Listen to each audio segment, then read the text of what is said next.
Hey you, how are you? This is an early Saturday morning, and today we're having a chat with a very interesting person. We're having a chat with Hope, and Hope is a child of God. She is an environmental health activist, a mental health activist. Hope is a lot of things, and I trust you will enjoy this conversation, so stay tuned.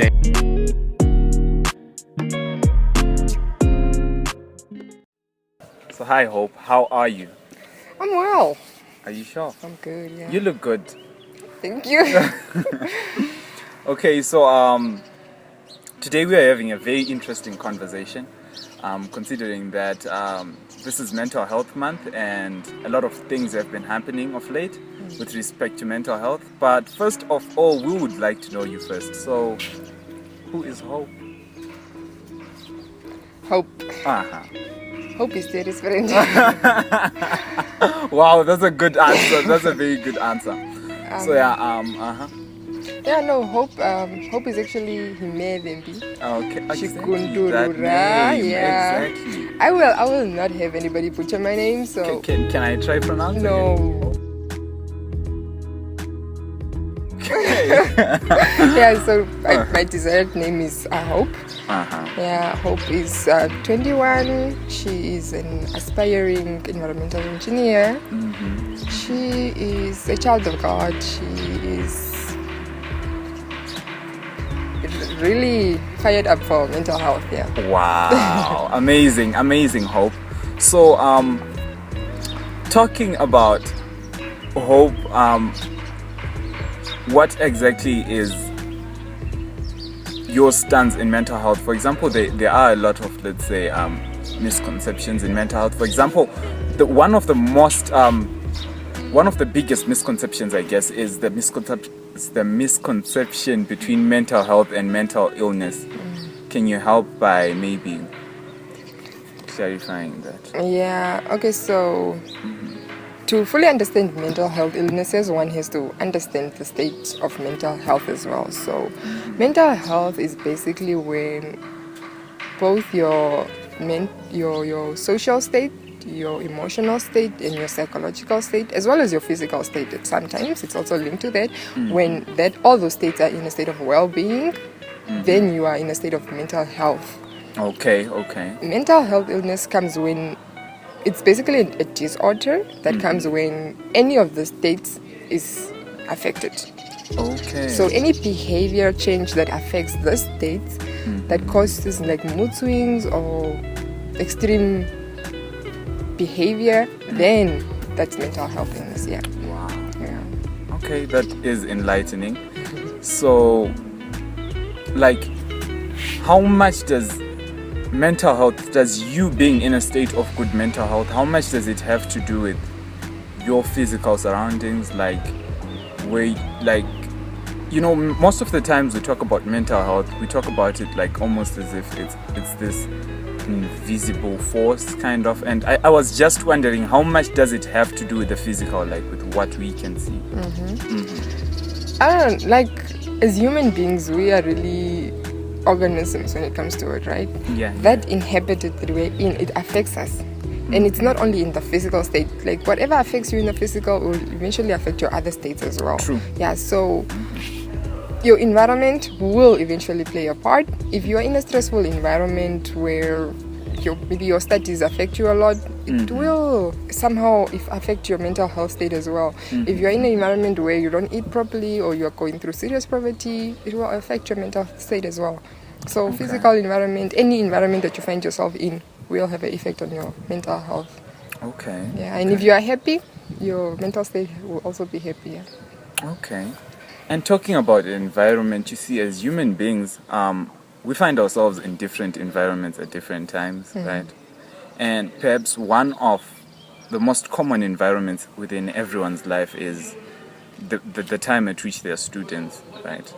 And it can be a very trying time. Of late we're saying, wow, all of that was like, yeah.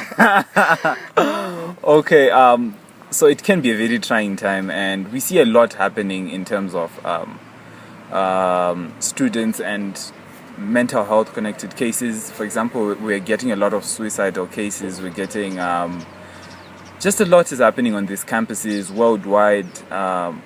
So where does it come in, like, with the environment of being a student? What is peculiar about that particular environment? I know, like, mental health is like widespread everywhere.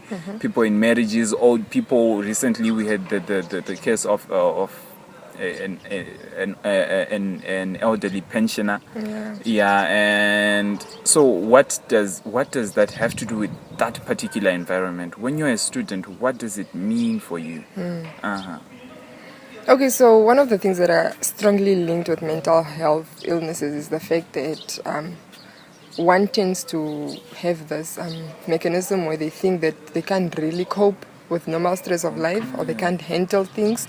So when you are, as a student, when you're placed in an environment where you are challenged daily, like you write the test and you study really hard for it and you just fail, it's something that really knocks on your mental health, right? In any situation, especially campus situation, really put us through a lot of stress, where you have to manage your time properly, you have to invest in a lot of things at once.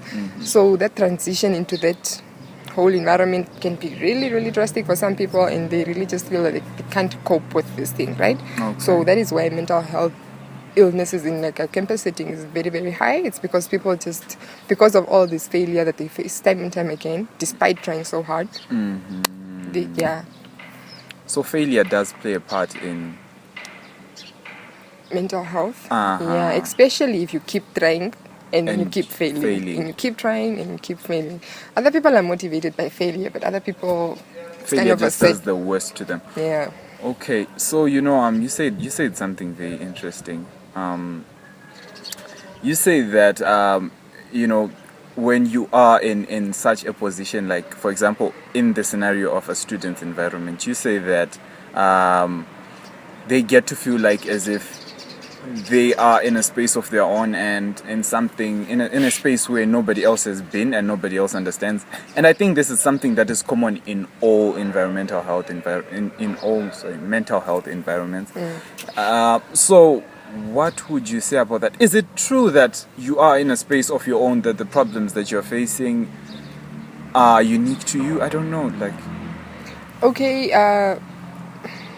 every problem is unique to each person. Exactly. But you are definitely not the only person going through that problem. Like, a lot of people have gone through what you are going through, and a lot of people have experienced the feelings that you're experiencing, but everything that you're experiencing to you is unique in that moment, right? So it might even be the first time that you're feeling so high, like extreme moods, like you're feeling extremely sad one moment and extremely happy the other moment, or experiencing mood swings that you never experienced before. It's unique to you, but you're not the only person going through that. It's not like it's a new thing in the whole entire world. It's something that other people have overcome. It's something that you too can overcome. Yeah. Wow, it's very inspiring. And talking about that, we as the U Network, we are all about hope. We are all about hope. That's why actually you're one of the best candidates for this chat. We are all about hope. So what does hope have? What role does hope play in when we talk about mental health? Because to somebody who's going to be listening to this, who is in such a situation, before this, they might think that it's a hopeless situation, and that, well, maybe perhaps hope doesn't apply when it comes to mental health. But what do you think about that? Like, is it true? What does hope does hope have a role in bettering mental health? And you could tell us about that. Hope myself or hope Oh, that's a good one. Well, I don't know. You could say it like both ways. Both ways, yeah. Okay, so yes. Hope. Not me. Okay. Hope is like one of the things in mental health that keeps people pushing, that keeps people thriving despite like the circumstance. So if you're a friend out there and you have a friend who's going through mental health illnesses, it is your duty to speak hope. It is your duty to always encourage this person. It's your duty to be that voice that just shines light, right? Yeah, so hope is one of the things that really needs to be there in any mental health illness So situation. we're calling this hope, and then when we talk about you, we're just saying hope. Okay, let's talk about me. My role. The one hope. The one hope. Okay, it's fine. The hope too. Okay, so my role in mental health illness, on a broad scale, when you're taking mental health illness as a concept, one might say like my role is like this small, because I only affect the people around me. Okay. Only my friends, only the people within like my vicinity, right? But in the life of the people that I talk to, the life of my friends, the life of my family members who are going through mental health illnesses, it's so significant. It is so significant. If you are that one person who your friend calls in that moment when they are down, it's all that is needed. Yes, it's all the contribution that is needed. I think you're underestimating the role that you play. Whether it's in the life of your friends or what. This is what we are doing this for. Because imagine if everybody was like you. Everyone has friends, and imagine if everyone did put the same effort that you are putting. Right? Really, no one would really get to the extremes. And what I love about putting effort into things when they appear not to be very significant. There's this author called Wole Soyinka, and this is like a rephrase of like what exactly he said.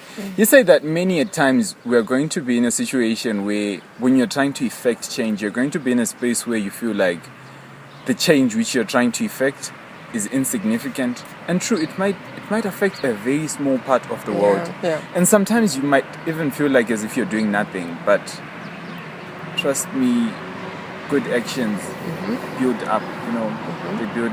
And the scale on which you're doing things all depends on opportunity. And so the fact that you're doing something within the small opportunity that you have, when you have a bigger one, I'm sure you'll be able to do great stuff. That's amazing. I guess the aim is to change the world one person at a time. Exactly. Wow. You are hope. Okay, so talking about the people around us and how we impact their lives, like in a mental health perspective, suppose, how do I see that this friend of mine, this buddy of mine, might be going through a mental health phase, might be depressed, might be anxious? How do I see that? Okay, so mental health in illness is like such a broad topic, and each illness is like specifics, but then they are like the common stuff, right? So most of the things that are common, and they're not the same for everybody, but most of the stuff that are common is like the things that you can just generally pick up is like mood swings. They normally experience mood swings, like extreme lows and extreme highs, and then they have like a change in their sleeping habits. Somebody who used to sleep a lot no longer sleeps, or somebody who slept no longer sleep. Yeah, the other way around. Or they just withdraw from friends or from activities they previously enjoyed. If Terry played tennis before, now he no longer enjoys tennis all the time. Yeah. Okay. And they feel general tiredness or fatigueness. They feel a lot of fear. They feel anxious all the time. They worry all the time. You see the extremes. It's like when you talk about fatigue. When you talk about fatigue, yesterday, I don't know, I read somewhere, but like I was just passing through, I think I read somewhere that said like mental health can actually, like, they were talking about depression especially, it can actually transcend into physical pain, into a bit of physical pain. And I wonder like how exactly is, but I guess it supports the point that you're saying that at any point in time we're going to be affected by things that are surrounding us, and I guess in manifesting as well, it has to kind of physically manifest as well as some kind of pain. And it can be like, if you're stressing too much, you can have like back pains or headache or any type of pain. Like it's like we said, it will affect any of the states, like physical state, emotional state, social state, any of those states. Okay. So the next question, there's been like kind of a bit of some conversation on this, but I just want to take your opinion first. So here goes. Do you think that everyone gets to suffer from some kind of mental health, not mental health illness, but some kind of mental health, everybody has to go through like some kind of mental health phase challenge throughout their life? Maybe it's excessive depression, maybe it's anxiety, maybe it's something of the sort. I would say yes or no to that question. Okay. So the thing is, because everybody has like a mental health state, we all have that social state, we all have that physical state, emotional state, psychological state. You can suffer mental health illness. The challenge is there for you, like that stage. You can go through that, but other people don't really go through this. Other people have great motivations from where they come from, so they really push against all the barriers. Other people just never have to go through these things, right? Okay. But a lot of people actually go through a lot of mental health illnesses. It can be something brief, it can be something severe, it can be mild or anything, but people actually do go through this. Okay. It all depends on what environment you have been placed in and how you respond to it. Okay. Wonderful. So and when we talked about being a student, I think it is something that we have to somehow address in our own little space. Like, what do you think as a student, right? Like, I know we're going to talk about solutions fully later, but like as a student, what do you think one can do to perhaps, because sometimes, as student, I think, for example, in I can only relate to, let's say, what I've kind of seen and what I've kind of experienced, and I guess so everybody who watch this. And as students, right, I guess most of them only get to realize it like that this is out of hand when it's like at its extremes. That's why maybe we've seen an uprise in suicidal cases and the sort. So I wanted to ask, like, first, my question is in two phases. First, where is the line? How do you know that? Because there's a worrying, even I guess this applies to when you are in every space of life, suppose as a parent, suppose as a wife, as a husband. How do you know that this is normal worrying? And how do you know that these are the extremes and I might be getting anxious or depressed or something of the sort is happening to me and it's getting a bit excessive. And then the second part of the question would apply to students, like, what can I do as a student to try and mitigate that? Sure. Your first question is a little bit challenging. I can't say this is the landmark. Like, from this point on, get serious about this, or from this point on, you're in the danger zone. It's sort of like a personal thing. Exactly. You just have to know yourself. You have to know that at this point I am fighting a battle that I'm stable. At this point I need help. I can't take this anymore, or I've really not been doing well. It's not something that you can really put a mark on, and it's different for each and every individual. Okay. So you just, maybe professionals can assist in that. I don't know that. It is quite true. And actually, I asked professionals the other question, the same question the other day.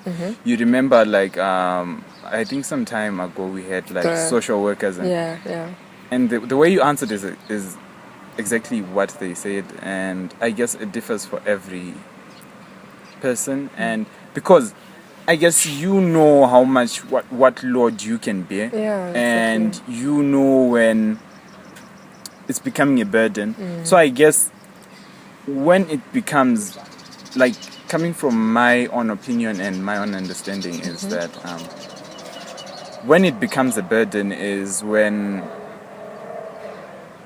it is on the margin of becoming a mental health state, of becoming something close to that. Yeah, and honestly, like it's better to start early when you feel like, rather than putting everything off and saying that I'm just going to fight, I'm going to push forth.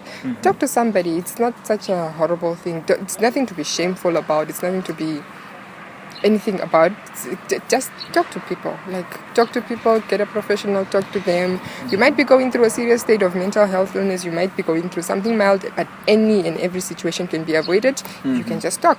Okay. Yeah, so talk early. Don't put anything off. Yeah. Maybe I think people don't talk because they feel like they're putting themselves out there, and they might not exactly know the benefits of talking. So what do you think are some of the benefits of talking? Like saying how you feel and what exactly you're going through. Yeah.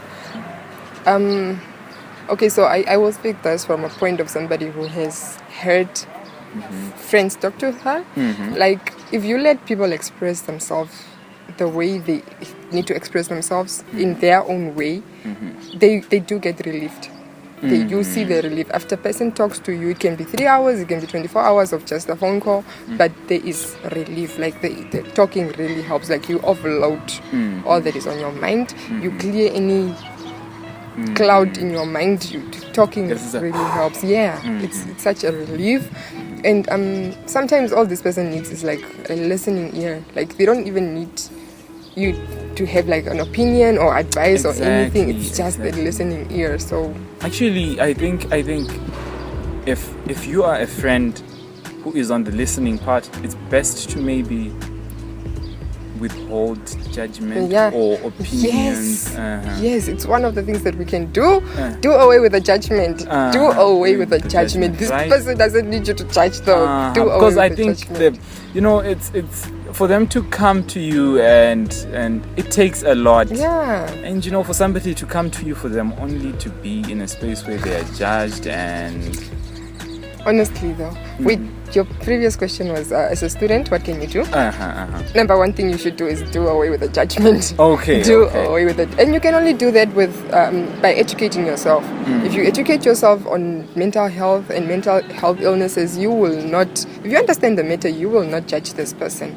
Okay. You will actually respect them for their bravery and their strength. It's wonderful, yeah. So in addition to that, listening as well. Listening is one of the key things in mental health illnesses. And letting them express themselves in ways that are actually relevant to them. Like, don't always want to stop the person when they're talking, or don't always want to stop them when they're crying. Let them express themselves fully. Okay. Yeah.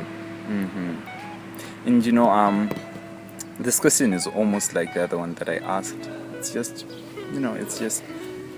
I wonder, like, looking at mental health from a global perspective, right? I asked you like how mental health how much it has to do with the physical, but I feel like mental health is a little bit underlooked when we look at it now, but at the same time I don't think it should be exaggerated, right? Yeah. So like when we look at the other problems that the world is facing right now, you are an aspiring environmental engineer, you are an environmentalist, right? There's a lot going on environmentally with the world right now. Global warming, climate change, you name it, the sorts. We've got suddenly there's this uprise on gender-based violence, and the world is getting to talk and everything. So where do you think mental health is in any way connected to all these other problems that the world is facing at this point? Yeah. At the end of the day, you are your environment, you are the people around you, you are the things that are very close to your heart, like the things that you're really passionate about. So at some point I'd say if especially with the case of gender-based violence, it's one of the things that are also closely linked to mental health illnesses. If you are in that environment where you experience a lot of violence or a lot of gender-based violence against you specifically, then your mental state will be affected. Your self-esteem will be affected as well. Anything, literally anything, can affect your mental health state. So this is why it's so important for each and every individual to protect their own mental health, mental state. It's like something worth sacrificing your time for. It's something worth investing yourself into. Like it's that important a thing in your life. It's that complex a thing in your life that you need to invest in it. Yeah. Okay. And talking about that, we have seen a lot of people rising for different causes, right? And perhaps somebody right now, somewhere, who is going to be listening to this is going to wonder, how can I join this particular fight? How do I join this particular cause and stand and be a mental health advocate, stand for the mental health of different people in different places and how they can get to best express themselves? How do I do that? Suppose I'm just a Terry from, I don't know, wherever I am, and no particular opportunity is in my hands, and how exactly would I join? Terry, I'd say you start with the people around you. As you mentioned earlier, you start with the opportunity that is presented to you. Eh? You identify these people. Okay, you have to be aware of these people. You have to see that they are suffering. You have to be that listening ear. You have to be that kind, that gentle, that understanding voice that is needed. You need to be that friend who's always available to hear them, to listen to them. And in addition to like doing away with the judgment, educate yourself. And once you understand the matter, educate other people as well. Yeah, like this is where the whole educate yourself. I love that campaign against mental health illnesses, especially like the misconceptions, like let's just educate our community about this matter, right? So as soon as you know about it, you teach the next person to understand this matter as well, so that we can all just do away with the whole judgment and this stereotypes that we have about mental health and how it's fake or how people are pretending. Yeah, they are not. It's actually a very real matter. So yes, like be that friend who's available. Notice that the person is going through a lot and talk to them and understand their situation and educate other people as well. And maybe you can start your own thing where you just teach people how to do this thing. Okay. Yeah. And you talked about like mental health being seen as mental health victims, I guess, being seen as fake, as ingenuine. What do you think are some of the most common misconceptions when it comes to the issue of mental health? Yeah. One of the most common ones, like a person is just they're just pretending, or they're just looking for attention. It's not like a real thing. And this is very common in our black communities. We don't understand this matter, so we always assume that people are just pretending, or they're just this is fake, and it's not a real thing just because we can't see it. It's one of those things, and What have you seen as the misconceptions? Well, perhaps, I guess exactly what you've said. In our African communities, it's really going to take a while, I guess. Because, when we look at our African communities, it's like as if we always tell ourselves we have a whole lot of other problems to fight before we can. And that's not necessarily true. Exactly. Because actually, the problems which we are trying to fight are mental health has a part to play. Exactly. Mental health has a part to play. For example, we're talking about, being, I guess, attaining some level of economic independence and that kind of stuff as Africans, and we're competing with where the rest of the world is. But then, it's something that for somebody to be able to be economically active and to be in the right state of like you were saying, mental health is affected by the physical. It manifests as well in the physical. So when it manifests, right, we won't be able to achieve as much as we hoped for. So I think that's one of the most common misconceptions. Mental health is as important as every other problem that we would want to fight in the world. And it's not like it's a new thing. It's always been there. People just started talking. And I also think that the means for which people used to hide mental health are becoming obsolete. For example, men have this macho stereotype, and I guess perhaps the way they would hide mental health, their mental health problem, is perhaps by when it manifests. Perhaps they would.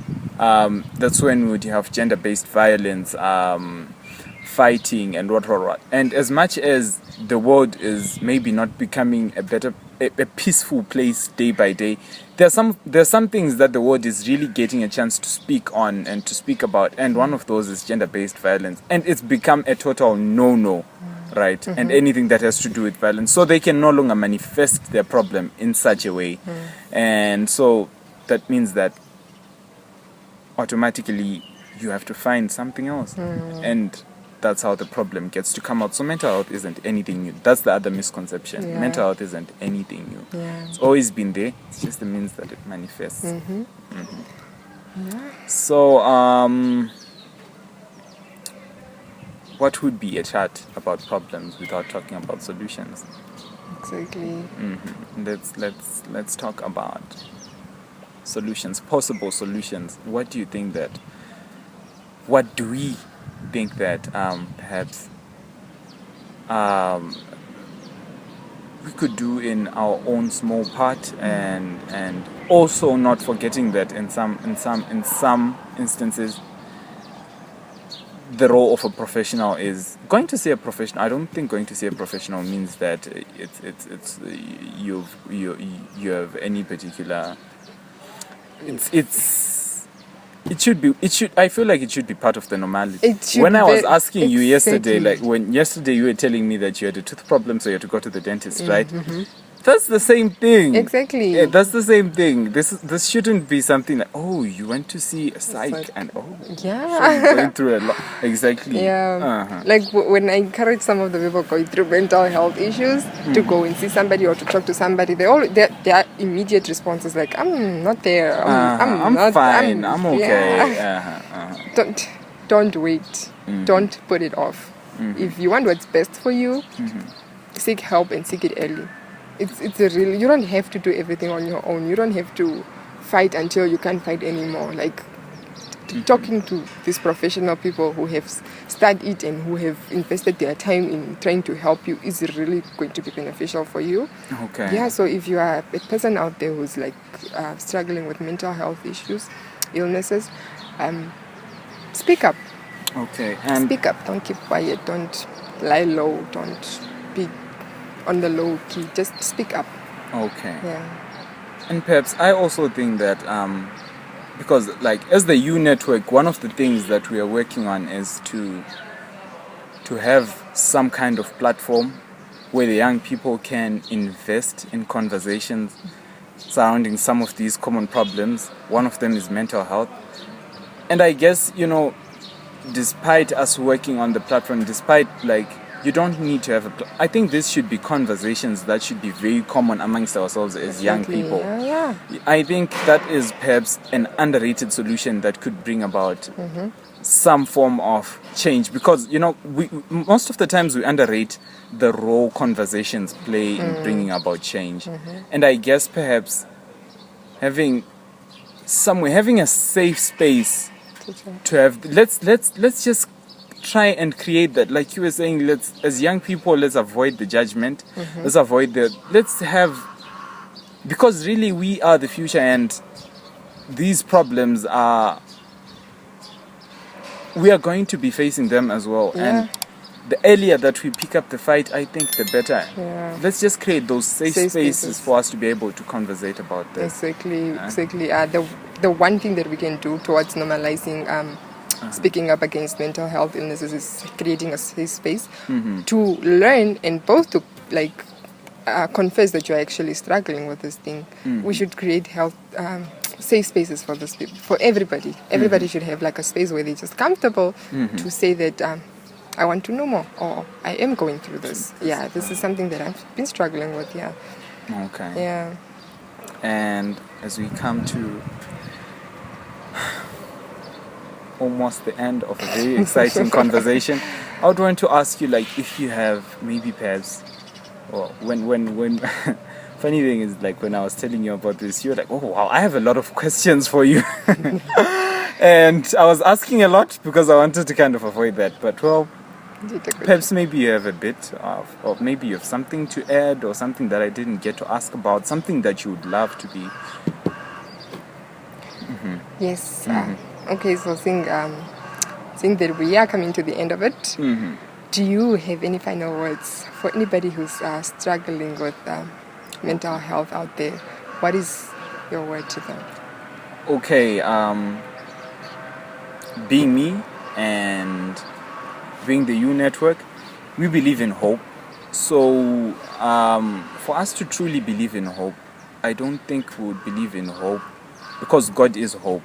So I think we would, without polarizing anybody who does not believe in God, because their problems are as well worth it and they believe they deserve to be solved.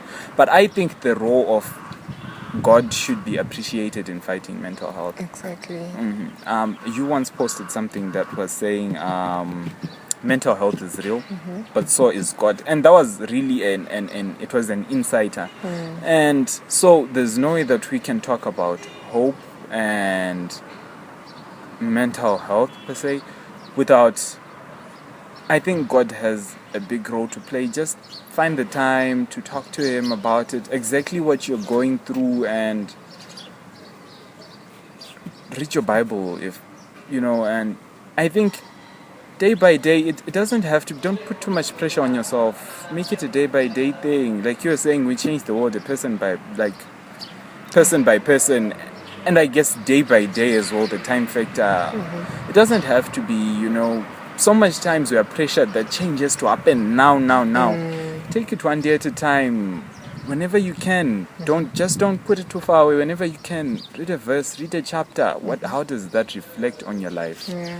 What role does hope play in that conversation? And that's what I think. I don't know if you have anything more to add up on that. I mean, we can just, in addition to that, we can just say that the Bible does say that you are not tried with anything more than you can handle. Exactly. That whatever you're gonna go through, you have already overcome it. So all you have to do is find that way, because Christ has already made a way through for you. So all you have to do is find a way. Because most of the time when people are going through this, even depression itself, you just feel like there's no way out. You just feel like the only way out is suicide. And suicide is not always the answer. It's not the answer. It's never the answer. It's never the answer. There is a way out. You can do it. You can overcome this thing. You just have to find a way, because and you always have to remember that with whatever you're going through, God is there. God is right there in that moment with you. Absolutely. So I really enjoyed this conversation, and Me too. And I guess my hope would be that anybody else who listens to this, I think we tried to approach mental health from some sort of holistic view.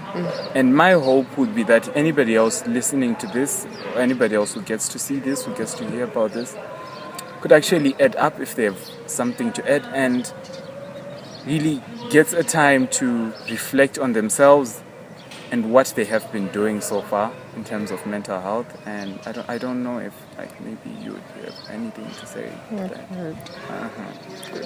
It is okay. So thank you so much, Hope. We really did have a nice conversation, and I guess I owe you a milkshake for this one. You owe me a milkshake, yes. Okay, and thank you so much. You've really been, so to anybody who's going to watch this, Hope is a really bubbly person. She doesn't want me to say good stuff about you in front of anyone or in front of the camera, but anyways, Hope is a really, she is that kind of person with a unique energy. So, and I think you will agree with me that she has served this conversation well, and Yeah, you've really been just such a blessing. Oh no, thank you, Terry. Thank you for having me. Thank you, Network. You guys just gave me a platform to air for mental health. So I really appreciate this. I hope that this conversation that we had can help anybody who is going through mental health illness, like to see that you're not going through this thing alone. People are here, people notice you, we understand, and we are rooting for you. You're going to get through this, so don't stop trying. And if you're having a friend who's going through this, don't stop being that friend. Don't give up, don't get weary. Just keep at it. Keep at the good works, yeah. Thank you so much for listening to this conversation, and I hope that it gave you an insight into what mental health is, and perhaps you want to join the fight. As we have talked about, the people around you, and perhaps you're going through a mental health phase. If you are in Namibia, every region has got government facilities which can cater for this. And suppose you're in Zimbabwe, at every clinic you can get the help of social workers free of charge. I guess that's it. As from me and the U Network, we are all about hope, and